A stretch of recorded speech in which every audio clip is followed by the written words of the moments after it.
wedged in between Sony and Nintendo was the mighty Sega. We didn't even expect them to turn up. By 1998, the Sega Saturn was, for all intents and purposes, dead. The console had massively underperformed in Western markets, and while it maintained a loyal user base in Japan, it was still nothing compared to the overwhelming success of the PlayStation. Sega had stumbled repeatedly with the Saturn, right down to the console's very architecture. It was capable of some of the most advanced 2D graphics on the market, complete with a powerful 3D processor, but the system's dual CPUs were notoriously complex and difficult for many developers to work with. The fractured state of Sega as a company at the time also led to confusing messaging and inconsistent marketing. Sega of America released the 32X as a cheaper alternative to the Saturn, an attempt to keep the Genesis relevant into the new console generation. But having two competing 32-bit platforms on shelves at the same time only left consumers confused and overwhelmed. During gaming's fifth console generation, it often felt like Sega was their own worst enemy. And after the company's incredible success just one console generation earlier, watching them fumble the Saturn so badly was made all the more disappointing. To make matters worse, thanks to a mountain of behind-the-scenes turmoil that resulted in the eventual cancellation of Sonic X-treme, the Saturn never received a major Sonic title, despite Sonic being the mascot that arguably put Sega on the map in the first place. And so, with the Saturn being thoroughly outpaced by both its competitors and even its own predecessor, Sega decided to just pull the plug rather than keep the console on life support. By 1998, the Saturn had been officially discontinued everywhere outside Japan, after barely 3 years on the market. And the timing couldn't have been worse. While the Saturn was gasping its final breath, the PlayStation and Nintendo 64 were both in the middle of gigantic hot streaks, with landmark releases like Resident Evil 2, Metal Gear Solid, GoldenEye, and Ocarina of Time all breaking sales records and completely redefining the industry. But in the wake of their failure, Sega was doing some self-reflection. The company became determined to ensure that its next console would be its greatest yet. Codenamed Katana, the Saturn's successor was designed to be the most advanced gaming machine on the market, a system powerful enough to kick off the sixth console generation by completely outclassing Sony and Nintendo in both graphics and performance. Within Sega, the new hardware was viewed as the company's last great hope, and its final name reflected exactly that, the Dreamcast. And in trying to avoid repeating the mistakes of the Saturn, there was one lesson in particular Sega knew they absolutely could not make again. The Dreamcast was going to launch with a big-budget, mainline Sonic game.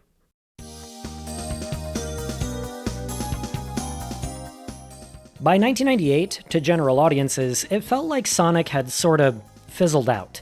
During the Saturn years, Sonic Team had largely moved on to other projects like Nights into Dreams and Burning Rangers. Meanwhile, the planned mainline Sonic title for the Saturn, developed primarily by Sega Technical Institute in America, collapsed after an infamously disastrous production cycle. And while games like Sonic 3D Blast and Knuckles Chaotix attempted to fill the void, neither left much of an impact critically or commercially. To audiences, and seemingly Sega themselves, it was becoming obvious that the only team with any real chance of successfully bringing Sonic into 3D was the team that created him in the first place. So when Sonic Adventure was officially unveiled in the summer of 1998, Sega treated it like a major event, not just for the company, but for the industry as a whole. Its reveal at a Sega press event immediately turned it into the company's most anticipated release of the year, and by extension a major selling point for the Dreamcast itself.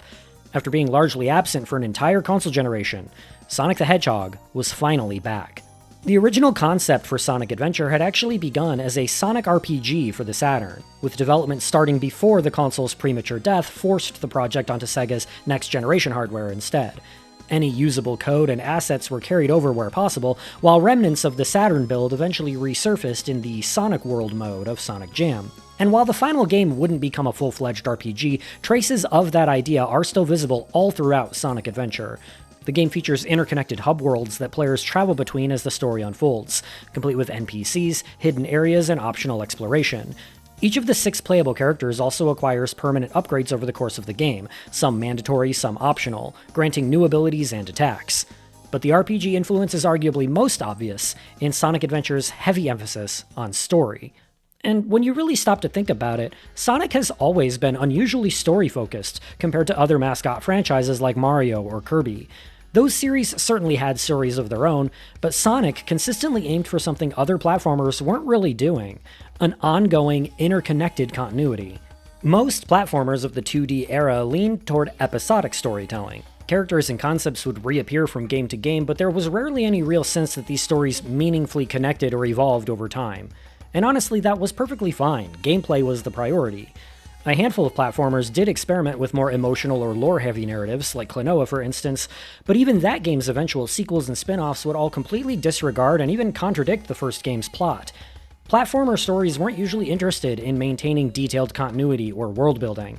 They were more like fairy tales that just happened to reuse the same cast of characters each time. Sonic, though, was different, and Sonic Adventure was the game that fully cemented that. Even by 1998, the mainline Sonic games had already maintained a surprisingly consistent continuity. Sonic 3 and Sonic & Knuckles weren't simple follow-ups to Sonic 2, they were sequels. Eggman's entire scheme in Sonic 3 revolves around repairing and relaunching the Death Egg after its destruction in Sonic 2. Sonic begins the game still carrying the Chaos Emeralds he collected previously, before Knuckles ambushes him and knocks them away. And by the second half, Sonic and Knuckles finally begins hinting at the deeper mythology surrounding the Chaos Emeralds, the Master Emerald, and the ancient Echidna civilization tied to them. And Sonic Adventure doesn't ignore any of that. The game further explores the connection between the Chaos Emeralds and the Master Emerald, while finally revealing what happened to Knuckles' people and why he's the last remaining Echidna. These aren't just throwaway wink and nod callbacks either, they form the backbone of the entire story. Locations from Sonic 3 like Ice Cap and the Master Emerald altar return in reimagined form, and even the new antagonist, Chaos, follows up on lore originally mentioned in Sonic 3's Japanese manual, about an ancient dragon that once devastated Angel Island. Other platformers at the time simply weren't attempting this kind of interconnected storytelling across multiple games. Honestly, even now, it's still relatively uncommon, and it gives Sonic Adventure an ambition that still remains admirable decades later. Sonic Adventure also delivers its story in a pretty unconventional way. Rather than one long linear campaign, the game is divided into 6 separate but overlapping stories, each offering its own perspective on the events unfolding throughout the adventure. When you start the game, only Sonic is available to play, but once you rescue Tails at the end of the first level, you unlock him as well. From there, the game opens up considerably, as each time you encounter another playable character, whether it be through a cutscene or wandering the hub worlds, that character is unlocked. Each character plays through a portion of the overall plot, detailing the specific events they took part in. You have no obligation to complete the character's stories one at a time, though. At almost any point, you can back out to the main menu and switch to another campaign entirely. The game keeps tabs on how close each character is to the end of their story, and continuing a campaign already in progress will greet you with a little recap text scroll to remind you of that character's current objective. There really weren't many games attempting this kind of multi-perspective storytelling at the time, at least not on this scale. RPGs, for instance, often featured complex narratives, but they usually told them through one massive continuous campaign rather than several intertwining ones. This feels like a natural evolution of Sonic 3 and Knuckles, which had different storylines for both characters, but even there, the story was still largely linear. Knuckles' story took place after Sonic's, not during it. And Tails' story was exactly the same as Sonic's, since they're together for the whole game anyway. In Sonic Adventure, though, no two characters visit the same stages in the same order. Sonic's campaign is the longest and densest, visiting 10 out of the 11 total stages, while other characters get anywhere from 3 to 5. But his storyline is also the most straightforward, mostly just revolving around him stopping Dr. Eggman in Chaos. It's the other characters, particularly Knuckles, that really dive into the deeper plot of the game, uncovering the backstory of events that led to the game's inciting incident, and learning of the ancient civilization that first incurred Chaos's wrath centuries ago. Characters' stories will occasionally intersect, which means you'll occasionally see the same events play out from a different character's perspective. For example, in Sonic and Tails campaigns, Knuckles attacking them for their Chaos Emerald just comes off as him being a prick, but playing Knuckles' story will give you the full picture, detailing his motivations more clearly. And only by completing all 6 campaigns does the player fully uncover the truth behind Chaos, the Emeralds, and the fall of the Echidnas.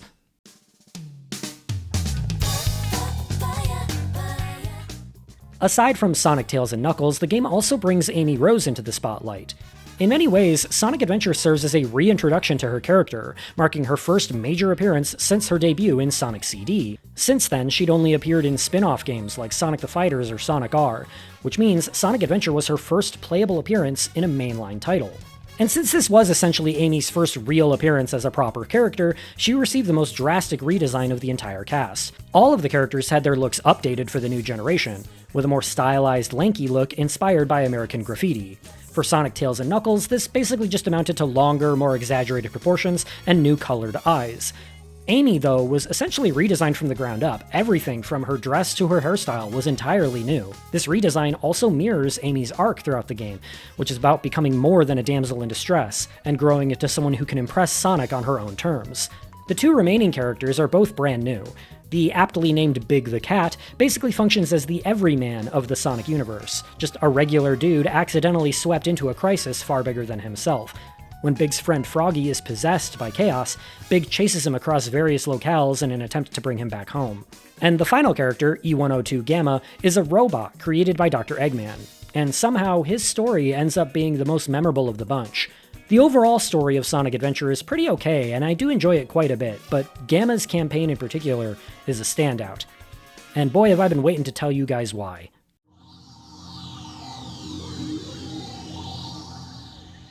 Gamma's story explores the existential dilemma of one of Eggman's robots, specifically one that learns empathy and thus begins to question the actions of its so-called master. Thanks to the influence of Amy, Gamma learns the value of protecting others even at the cost of your own comfort or safety.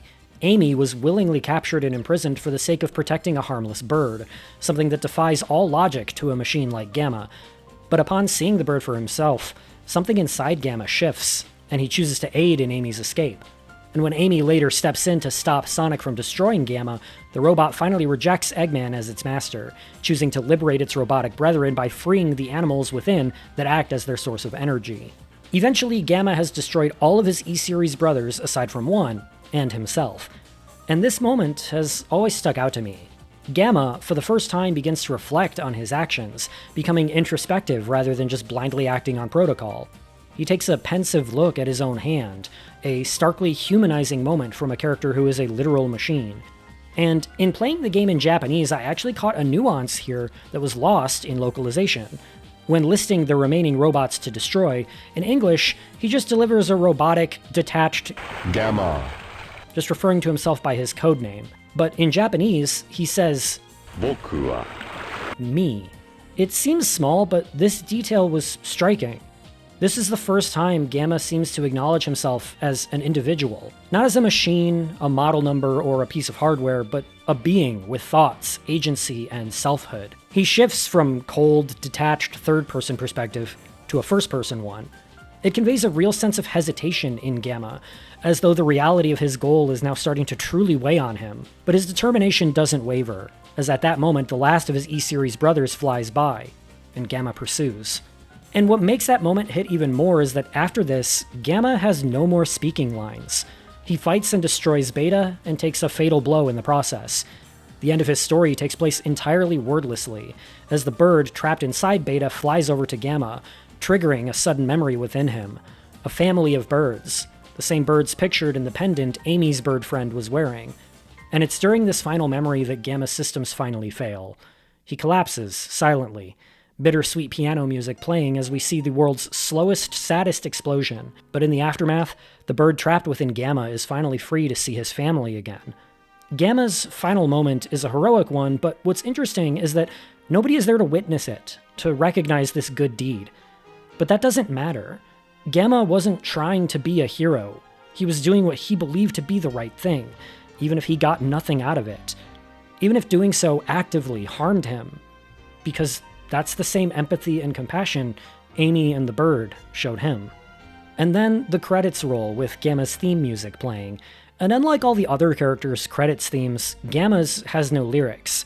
It's a subdued techno-pop piece with prominent piano bits that all converge into something beautiful, and the lack of lyrics leaves you to just sit and reflect on Gamma's fate.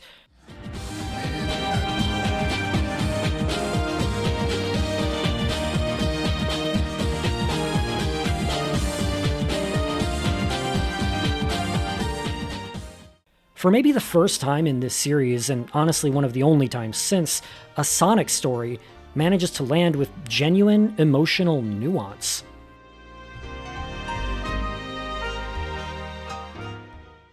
So that's the big standout story moment in Sonic Adventure for me, but the rest of the story is interesting in its own right. Despite the story's non-linear structure, I actually think the best way to experience Sonic Adventure is to just play each campaign straight through one at a time. During their stories, each character experiences at least one flashback sequence where they're shown a snippet of the game's backstory that, by the end, helps the player piece together what's actually going on. Sonic's flashback sequence doesn't occur until near the end of his story, and his is the shortest, vaguest, and most chilling of them all. And I'd argue that actually makes it the best one to see first. For most of Sonic's campaign, the tone is relatively light, standard mascot platformer stuff.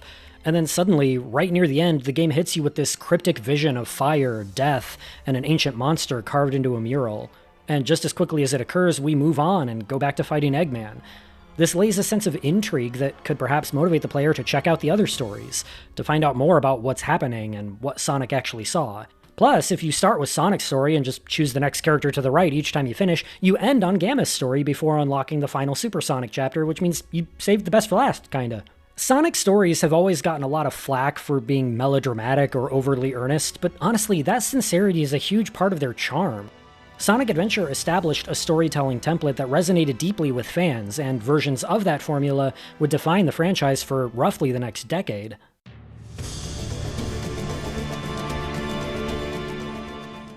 But the story wasn't the only ambitious aspect of Sonic Adventure. According to Yuji Naka himself, the game was designed to be a full showcase of what the Dreamcast was capable of. And for 1998, this was one of the most visually stunning games ever made. The game uses an impressive custom lighting engine with dynamic shading tied to each environment and its day-night cycle. Characters feature surprisingly expressive facial animations rather than simple flapping mouths. And environmental objects react to surrounding conditions, like the rings and ice cap visibly frosting over in the cold. Sonic's quills sway in the wind, and tiny bits of dandelion fluff drift through the air. The camera moves dynamically through environments while lens flares accentuate bright outdoor spaces. And this specific smoke effect somehow never seems to look any less convincing no matter how close I zoom the camera in. There's also a major emphasis on water throughout the entire game, most obviously through Chaos himself, a creature composed entirely of liquid. In trying to devise a character that could truly show off the Dreamcast's hardware, Yuji Naka challenged the team to create something older consoles simply couldn't convincingly render. What they settled on was water, which would take advantage of the Dreamcast's transparency rendering effects. Upon being shown concept art of Chaos, Yuji Naka approved the idea on the spot, and water became a recurring visual and environmental motif for much of the game. Sonic Team decided to forego the fairy tale whimsy of past Sonic games in favor of a more realistic setting, specifically to show off the Dreamcast's graphical capabilities. The game is filled with massive environments that stretch far into the distance with nary a draw distance in sight, alongside texture work frequently derived from real-world photographs. For inspiration, Sonic Team traveled throughout parts of Central and South America, influences that shaped the game's architecture, mythology, and even the names of characters like Tikal and Pachacamac. Lost World stands as perhaps the most blatant fruit of that research, and to me is the defining aesthetic of this game. When I think of Sonic Adventure, I think of this level. Particularly this outdoor ledge where we seemingly get a peek into an entire world that we never get to explore. And yet, despite all this realism, Sonic Adventure never fully abandons the whimsical charm of the Genesis games. More than almost any other entry in the franchise, it strikes a near perfect balance between grounded settings and pure cartoon absurdity. Station Square looks like a contemporary tourist city, and Mystic Ruins is a gritty jungle with ancient temples, but sprinkled throughout the game's environments are a lot of colorful flourishes to remind you that this is still a Sonic game. Dr. Eggman received a drastic redesign to appear more threatening, but he's still fundamentally just a weird egg-shaped cartoon man. His giant airship, the Egg Carrier, looks imposing from the outside, but head below deck or into the cockpit and captain's quarters, and you'll see a lot of silly and eccentric-looking machinery, almost like toys. Red Mountain is covered in monkey bars and giant mallets, and the inside has these prison cells occupied by guys made of hoops or something. The hub worlds are populated by recurring NPCs whose dialogue changes after major story events, and I gotta say these might be some of my favorite NPCs in any game ever. I know Cybershell did a video about them a few years back, but it's still crazy that Sonic Team went to the trouble of writing recurring side plots for each NPC.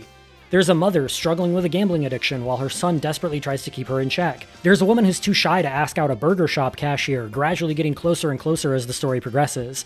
There's a man who's dating two women at once who eventually gets caught and confronted. Yeah, that's right, the Sonic game has a cheating subplot. Sonic Team put so much time and effort into an aspect of the game that the vast majority of players simply aren't going to engage with whatsoever. They even tied this into the main story at one point. The train station employees go on strike for a while, providing an in-universe explanation for why the trains are unusable for a portion of the story. While the sudden inclusion of realistic-looking humans in Sonic's world felt jarring to some fans, Sonic Adventure's world design does a surprisingly good job of making it feel like it's always been this way. A universe where the mundane and fantastical naturally coexist. Sonic Adventure also sounds incredible provided you're hearing it correctly. The game supports true stereo audio, and you notice it constantly once you start listening for it. The ring sound effect alternates between left and right speakers, for instance, as does this recurring riff during Zero's boss theme.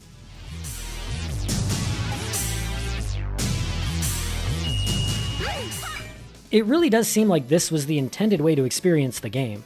When set to mono, the sound mixing can be all over the place, especially in cutscenes, where music will frequently drown out the dialogue. On stereo, that problem didn't seem nearly as prominent. Just make sure you have good cables for your Dreamcast. I had to buy a new set because my old ones no longer produced sound from the right-hand speaker.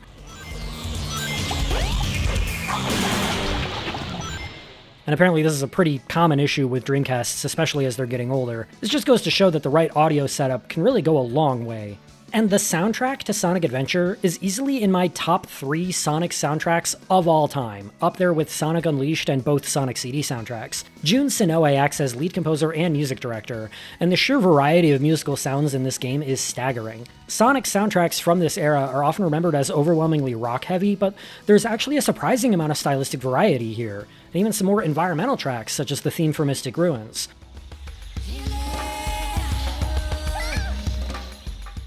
One moment you've got shredding electric guitars in Final Egg, followed up almost immediately by the game's cinematic orchestral final boss theme.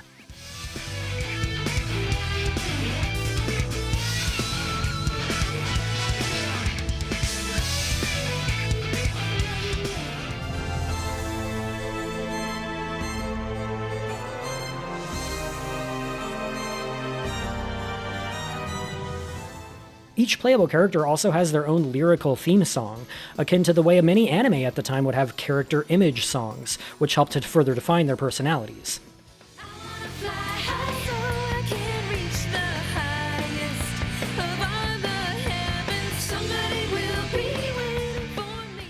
As for the voice acting, I'll get more into the English dub of Sonic Adventure in a later video once we get around to the international release of the Dreamcast, so for right now, let's just talk about the Japanese cast. Sonic Adventure established what would become the permanent Japanese voice cast for the franchise moving forward. While the English cast has changed repeatedly over the decades, the Japanese side has remained remarkably consistent. Junichi Kanemaru has been the voice of Sonic the Hedgehog since 1998, and he has a unique and instantly recognizable tone that exudes a lot of energy. He also ad-libs quite a bit of English into Sonic's dialogue, which became a defining aspect of the character in Japan.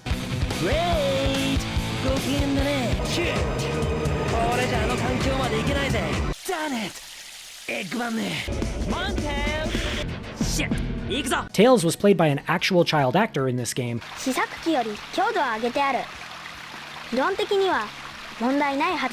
But by the time of Sonic Heroes a few years later, he would be recast in favor of a woman actress who could play the role indefinitely, rather than having to recast a new kid every few years.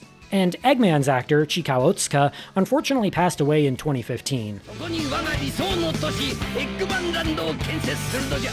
Aside from those major exceptions, though, every character in this game has kept the same Japanese actor ever since.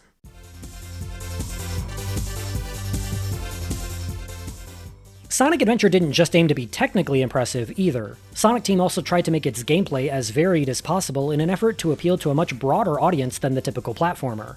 That mindset is what ultimately led to the 6 different playable characters, each with their own distinct style of gameplay. In a lot of ways, this is a natural evolution of what Sonic 3 and Knuckles did, where different characters had unique abilities that changed how you approached each stage. But Sonic Adventure takes that idea and pushes it much further, almost to an extreme. Instead of just having different routes through the same levels, we now have entirely different gameplay systems. There's traditional reach-the-goal platforming, but also treasure hunting, gunplay, and even fishing.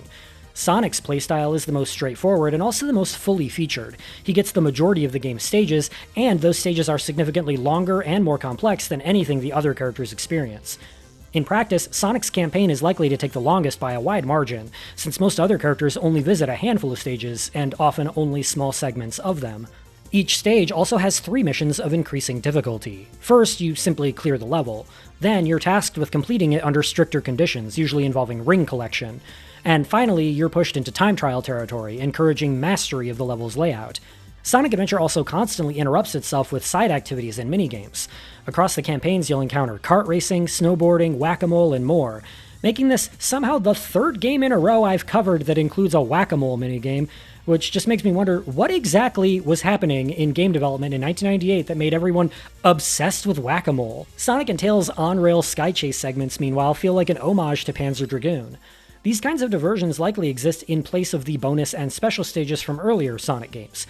After all, the Chaos Emeralds are now integrated into the story rather than hidden as optional collectibles, so the game needed other ways to break up the pacing. One of the most notable examples is Casinopolis, which contains 2 separate pinball tables, one of which is based on Nights into Dreams, complete with recreations of Spring Valley and Twin Seeds Tower. It even lets you collect Dream Energy and return it to the Idea Capture, just like in Nights. And completing 4 full laps will reward the player with an obscene amount of rings. But the most expansive side system by far is easily the Chao Garden. Building on the A-Life system introduced in Nights, Chao are virtual pet creatures you can raise by feeding them, playing with them, and giving them animals collected from defeated enemies.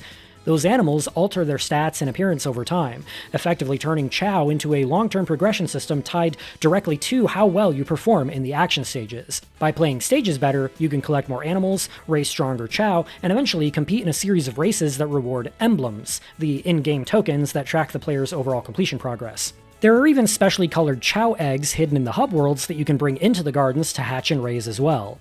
And unlike other virtual pets, time only passes for Chao while the player is in the Chao Garden, meaning the player isn't pressured to constantly check in on their Chao unless they want to. For those used to the Chao system in Sonic Adventure 2 or even Sonic Adventure DX, this early iteration of it can seem rather stripped down. There's no black market, no toys, no hats, and very limited interactivity outside of basic care and stat growth. Even simply naming your Chao or checking its stats requires transferring your Chao to the VMU, and that's also the only way to obtain the various special Chao fruit. Which brings us to the Dreamcast VMU itself, the Virtual Memory Unit, the Dreamcast's memory card with a built-in screen and buttons for minigames. The VMU plugs into the controller rather than the console itself, and while playing Sonic Adventure it will show things such as character sprite work during cutscenes, or a Chao mimicking your in-game actions. It doesn't really serve a practical gameplay purpose, it's more of a hardware showcase gimmick, and the Chao system is where that gimmick becomes fully integrated into the gameplay. Each of the 3 Chao Gardens contains a transfer device that lets you move Chao between the main game and the VMU. Once transferred, you can play a minigame called Chao Adventure, where your Chao automatically walks through various paths, collecting items, encountering NPCs in battles, and asking for the player's input whenever reaching a crossroads. For players who don't want to spend time constantly managing the in-game garden, Chao Adventure becomes a surprisingly efficient alternative. You can essentially just let the VMU handle progression in the background as you play the game, only intervening when necessary. Using this method, it's possible to raise a fully maxed out Chao in roughly the same amount of time it takes to complete the main game. The downside, however, is storage. A standard VMU holds 200 blocks of memory. Sonic Adventure uses about 10 of those blocks for its main save file, and the Chao Garden requires an additional 28. Chao Adventure takes 128. In practical terms, this means Sonic Adventure pretty much demands its own dedicated memory card, and if you want to play both the main game and engage with Chao Adventure at the same time, you'll need an entire second VMU just for the minigame. It's a fun idea, but like a lot of Dreamcast-era experimentation, it often feels like little more than a proof of concept for what the hardware can do. VMUs were expensive, still are by the way, and ultimately more of a novelty than a necessity, closer to a glorified Tiger Electronics device than anything essential.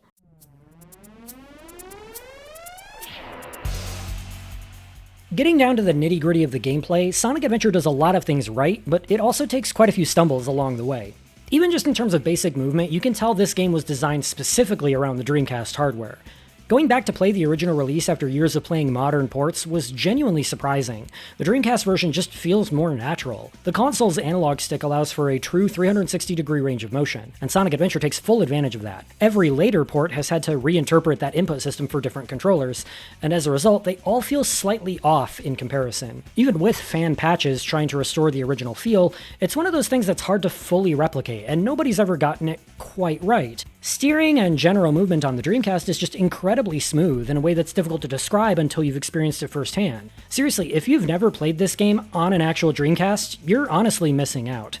As for the characters, they don't just have different storylines, they also have entirely different gameplay goals that tie directly into their character arcs. Sonic is the most straightforward, classic get-to-the-goal platforming. Tails' stages mirror that structure but turn it into a race against Sonic, reinforcing his arc about stepping out of Sonic's shadow and finding his own independence. Knuckles shifts into exploration-based gameplay, tasking the player with hunting down shattered pieces of the Master Emerald across large expansive levels. Despite the variety in playstyles, all characters share the same basic control foundation, and apparently Sonic Team even managed to convince Yuji Naka to relax his weirdly persistent single-button approach to game design, because now we have 2 buttons. A is jump, while B and X function interchangeably as your attack button. Technically, there is a 3rd button as well. Y is a dedicated action button for interacting with items or NPCs, but the B or X buttons can also do that. Y is mostly just there so you don't accidentally punch a key when you meant to pick it up or whatever. From there, each character branches out into their own mechanics while still sharing that base system. Sonic retains the core speed-focused design from the Genesis games, but translated into 3D. His homing attack is the biggest structural addition, letting him lock onto enemies, springs, or objects without requiring precise platforming in a 3D space. When no target is present, it simply functions as a forward dash, keeping momentum intact. His spin dash is now mapped to the attack button, and is frankly extremely powerful here. It can be used quickly, repeatedly, and even while moving, making it a cornerstone of speedrunning. Later entries would tone this down significantly, but in Sonic Adventure it's at its most broken. Fans have even lovingly nicknamed this version the Spam Dash. Once upgrades are introduced, Sonic gains the Lightspeed Dash and Lightspeed Attack. The former lets him zip along trails of rings, often required for crossing wide gaps or ascending vertical distances, while the latter enhances his homing attack capabilities into rapid multi-target strikes. At its core, Sonic's design is still about one thing: maintaining speed at all costs.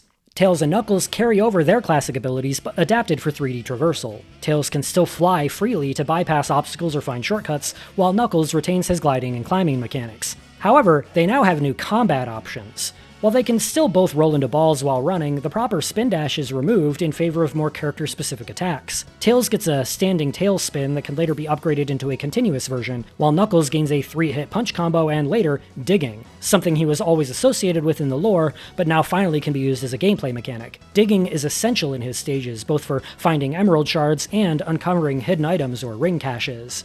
As for Amy, this is her first playable appearance in a traditional platforming context, and so she represents the most dramatic mechanical shift in the roster. Unlike the others, she cannot spin into a ball, not even while jumping, nor can she rely purely on speed-based movement. Instead, her entire moveset revolves around her returning Pico Pico hammer from Sonic the Fighters. She has a basic swing, a mid-air spin that functionally mimics Sonic's spin jump, and a running attack that launches her upward. Her upgrades add a spinning attack, though I never found much use for it due to its slow startup and the fact that overusing it makes her dizzy for a few seconds. Amy's stages revolve around being pursued by Zero, one of Eggman's robots, who's trying to capture the bird she's protecting. Zero can be temporarily stunned with your hammer, but doing this too many times actually makes him more dangerous, so the optimal strategy is usually just avoiding him completely. This sometimes leads to short puzzle-like segments where the player is juggling switches, keys, and route planning while being constantly pressured by pursuit. Light stealth elements also appear, such as hiding behind objects or inside barrels to break Zero's line of sight, giving you a chance to slip away. It's all an effective way to establish Amy as more than just a passive character, even if she doesn't have the same mechanical depth of Sonic, Tails, or Knuckles. Gamma's gameplay blends platforming with some light gunplay mechanics.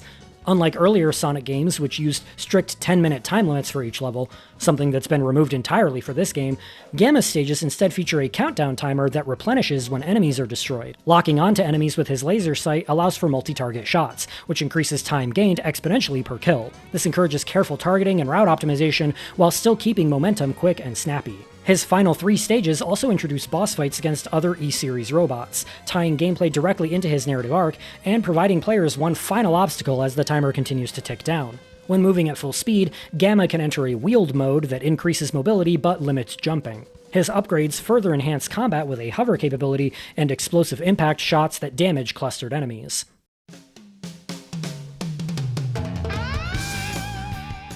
Then there's Big, easily the most infamous of the bunch. On paper, Big was intended as the leisure character, a low-stress alternative to the rest of the game's more intense action. Big, being a cat, loves to fish, and his levels all revolve around finding and retrieving his friend Froggy via his trusty fishing rod. Now, the concept alone does seem a bit out of left field compared to the others. A fishing simulator is probably the last thing people were expecting when they bought a Sonic game, and that's likely a big reason why people have been so harsh on this portion of the game over all these years. In fairness, I do agree that Big's levels are easily the weakest of the game, but I also think people tend to massively overstate how much Big's gameplay actually affects a normal playthrough. It's just one campaign out of 6, consisting of 4 relatively short levels that can be finished in about 20 minutes. If you're just playing for the story, Big is barely a footnote. It also doesn't help that most people skip the instructions screen, which explains that you have to pull back on the stick when a fish bites in order to hook it. A lot of players miss this and then just get repeatedly frustrated when they can't get the fish to stay on the line. That said, if you're going for full completion, Big is easily the most frustrating character to play. Ironic, considering the dev's intention was for him to be relaxing. Fishing requires managing line tension, reeling speed, and stick movements to tire out fish. Heavier fish put up significantly tougher fights, and the game gives you no indication of weight until after you've caught them, which can lead to wasted attempts. I once spent nearly 10 minutes reeling in a single fish only to discover it was just barely under the required weight threshold. And that reminds me that the emblems in this game can only be awarded one at a time, meaning that if you meet the weight requirement for the A rank mission, but are currently only doing the B rank mission, you'll still have to meet the more difficult A rank requirement again. There are also some genuinely strange mechanical interactions, like how casting from water sometimes causes bizarre fish behavior that makes the entire system feel even more inconsistent. And that's kind of the problem here. This fishing system could work with more clarity and fine-tuning, but as it stands, this is the weakest part of the gameplay package. Thankfully, it's also one of the shortest.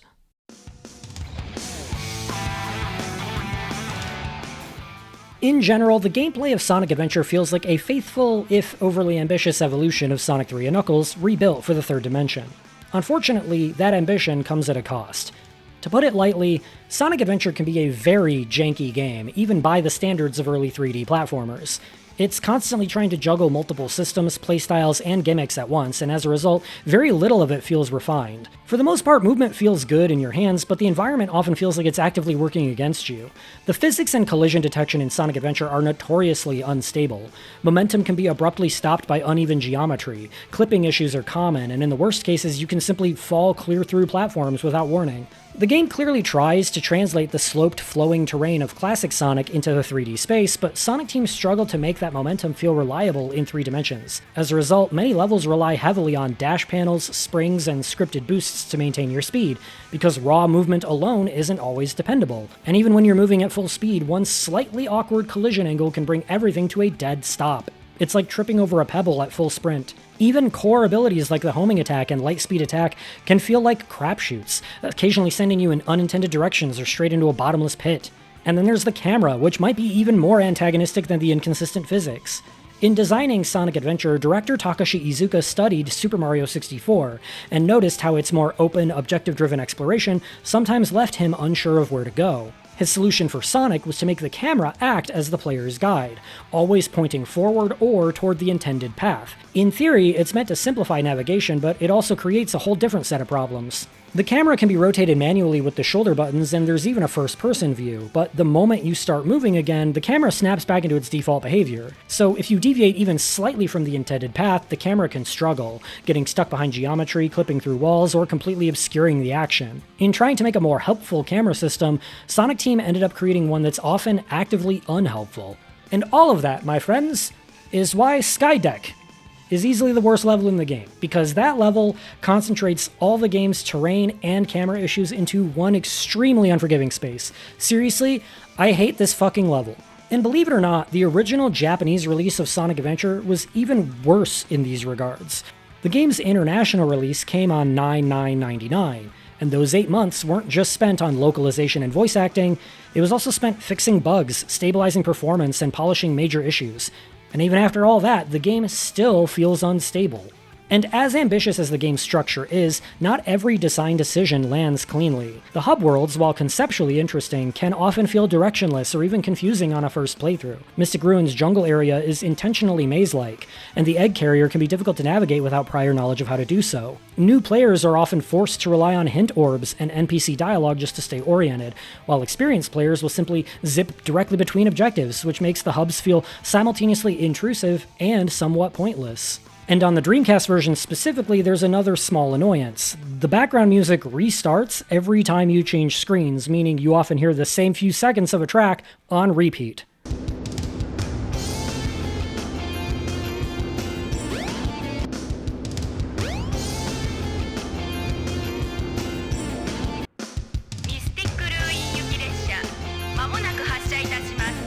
And as fun as I find the story of Sonic Adventure on paper, the actual presentation of that story is not particularly great. The cutscenes are functional, but they're undeniably strange by modern standards. If you've ever wondered why the cutscenes in this game look the way they do, it's because Sonic Adventure doesn't actually have a dedicated cutscene engine. Everything happens in real time using in-game assets in gameplay, which is why scenes often begin with that noticeable landing sound effect. The game is literally dropping characters onto their marks for the scene. At the time, this approach was fine. These were considered pretty standard quality in terms of video game cutscenes of the time. Furthermore, there was a notable amount of expressive animation and dynamic camera angles. But it also leads to a lot of awkward stiffness. Characters move in exaggerated or unintentionally comedic ways, constantly stuck in 2-second animation loops. Facial expressions are overly elastic, and dialogue delivery often lands somewhere between earnest and unintentionally awkward. Even in Japanese, the bizarre facial expressions can make the game's dialogue feel like a crappy old Godzilla dub.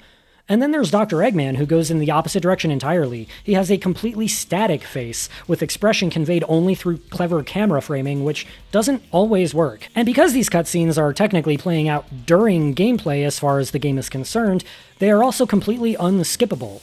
And since the game's structure involves multiple overlapping campaigns, that means you'll often see the same scenes repeated multiple times across different perspectives. Seriously, I hope you like the Chaos 4 boss fight and all of its cutscenes, because you'll be doing it 3 times. Even just quitting the game at the wrong time can result in rewatching cutscenes due to the timing of the game's autosaves. And if you want to unlock the final Supersonic story, you'll have to sit through the game's credits 6 times, since the game won't mark a campaign as complete until the credits are over. Oh yeah, that's right, there's no way to manually save in this game. Progress is only saved at specific triggers like stage completion, character unlocks, or major story flags. That means that if you want to preserve your progress outside of those moments, you're often forced to jump through hoops like exiting a Chow Garden or acquiring an upgrade or an emblem. And at certain points in the story, it isn't always possible to do those things. The game is also capped at 30 FPS, except Twinkle Circuit for some reason, which does run at 60, although I distinctly recall prior to release that Sonic Team had claimed the game would run at a consistent 60 FPS. I guess at some point they must have realized that that goal was unrealistic, because the game can barely even stay at 30 consistently, with noticeable drops during effects-heavy moments. Oh, and what exactly is your reward for getting all the emblems? There isn't one. At least not in the original Dreamcast version. Later ports would add unlockable rewards like Metal Sonic and the Game Gear titles, but in the original release, the reward is essentially just a warm and fuzzy sense of closure, just the feeling of knowing that you did it. I think one of the saving graces here is that the game's load times aren't too egregious. They're frequent, yeah, but the loading itself never takes longer than a few seconds, and usually you'll at least be given a splash screen to look at in the meantime.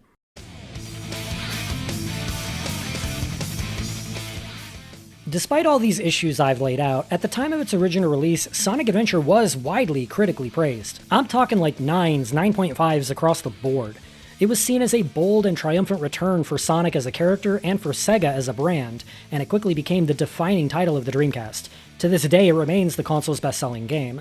Its variety of gameplay styles was widely praised, with the exception usually being big, as was its ability to showcase the Dreamcast's technical capabilities. It even managed to gain a fair amount of traction in Japan, a market that had until then been relatively indifferent to the character. But over time, that reputation started to shift.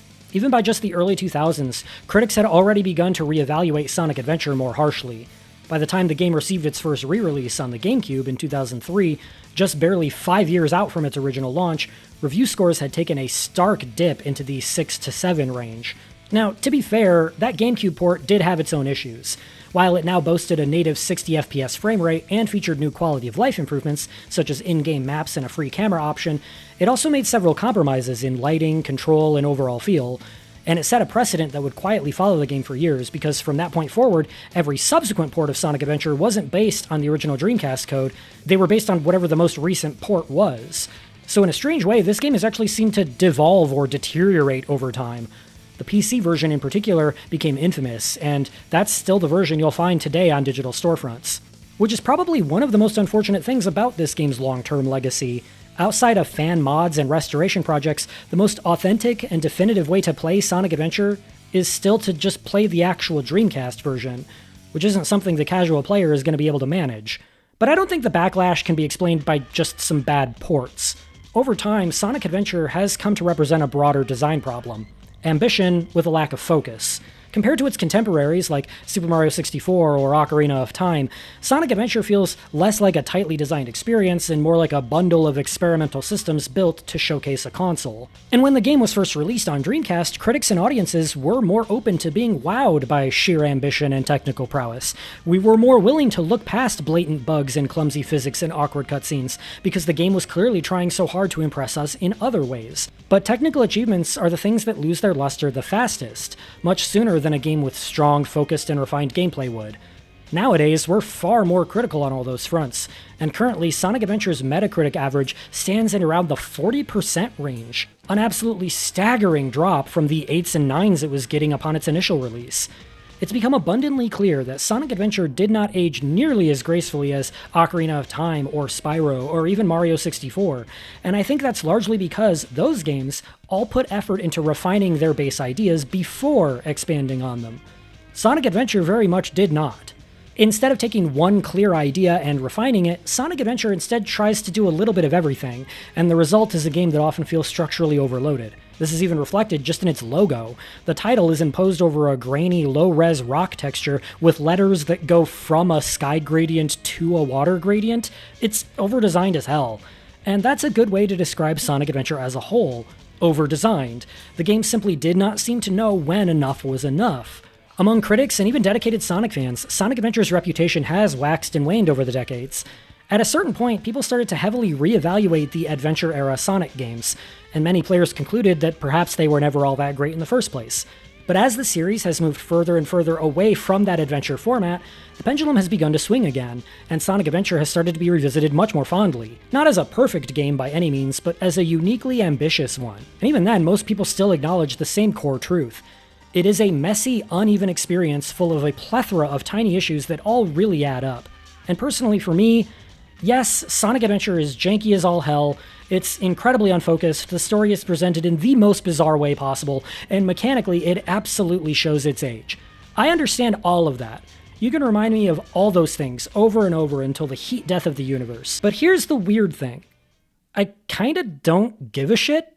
Because despite everything, Sonic Adventure remains my #1 comfort game. It's the kind of game I could boot up forever and never get tired of, even knowing every way in which the game falls apart.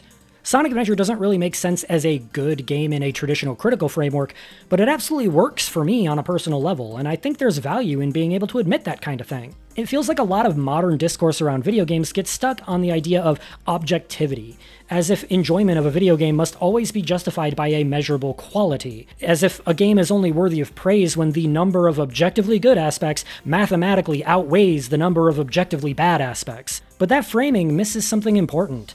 Sometimes a game resonates emotionally in ways that don't neatly map onto critique. Sometimes it can be something as nebulous as the game's atmosphere or overall vibe. Sometimes it's the tone. Sometimes it's a handful of small moments that stick with you for reasons you can't fully explain. And for me, Sonic Adventure is that game. Sonic Adventure just has so many charming and unforgettable moments that I'll never get sick of.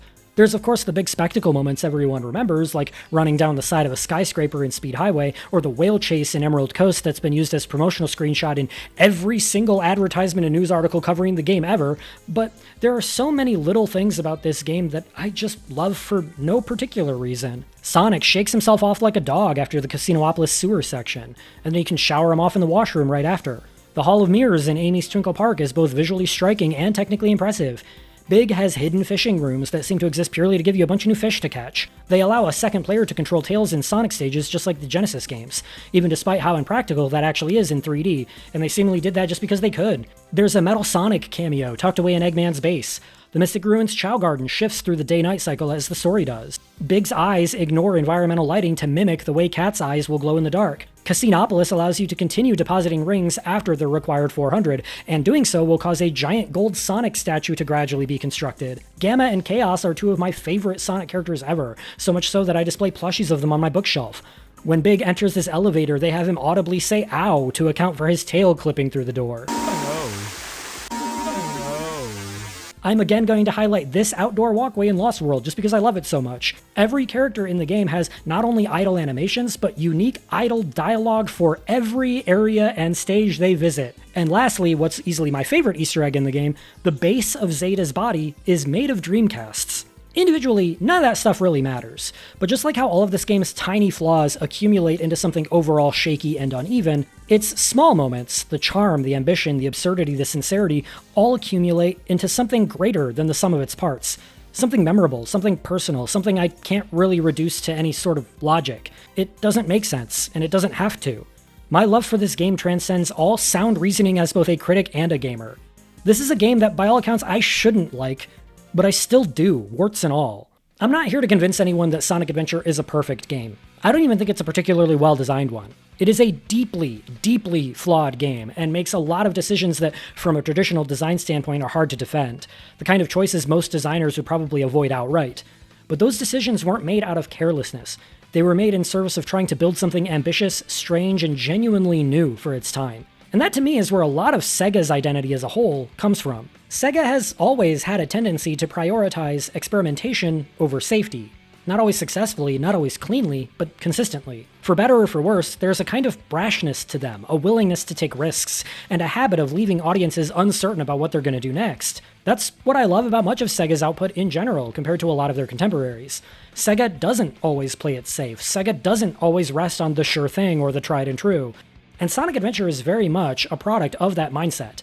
While other companies absolutely innovate in their own ways, I don't think we'll ever see any major big-budget game releases today that are willing to juggle this many disparate systems and ideas in a single package like this, especially in an era when many publishers are so averse to taking big risks. And that's the thing. Sonic Adventure was big budget, it was expensive, but the developers were still willing to push the envelope. Not only was the game technologically advanced, but it was also lavishly ambitious in ways that modern audiences sometimes forget. Sonic Adventure was built with an almost reckless amount of enthusiasm and confidence. And that's why you'll never get me to hate Sonic Adventure.